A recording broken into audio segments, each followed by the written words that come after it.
Factorize completely. 2x squared plus 5x minus 12. This expression is a quadratic expression of the form ax squared plus bx plus c, where a is equal to positive 2, b is equal to positive 5, and c is equal to negative 12. Therefore, a times c is equal to 2 times negative 12, which is equal to negative 24, and b is equal to positive 5.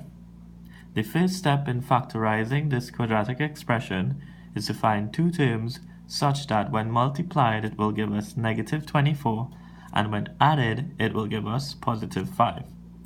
If this is difficult for you to see, I have written out the factors of 24. That's 1, 2, 3, 4, 6, 8, 12, and 24. Now we can find the pairs that when multiplied it will give us negative 24. So I have 1 and negative 24, I have negative 1 and 24, 2 and negative 12, and so on. The next step now is to look at these pairs and see which of these numbers when added will give us positive 5. So we see that we have negative 3 and negative 8. When we add these two numbers, we get positive 5.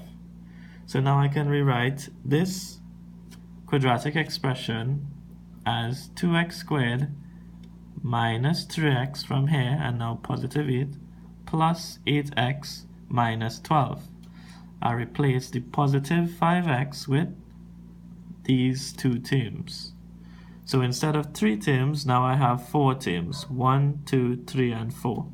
And now I can factorize this by grouping. So let's look at the first two terms. What is common in the first two terms? That's x. And then x times something will give us 2x squared. That's 2x. And then x times something will give us negative 3x. That's minus 3. And when we have this in the bracket, we can do this one time, put the brackets again on the other side, and then just try to figure out what number goes here. So then some number times 2x will give us positive 8x. That's positive 4. And let's verify now by saying positive 4 times negative 3, that gives us negative 12. Now we have two terms, two big terms, and what's common between these two terms? Well, we have 2x minus 3 is common between these two terms.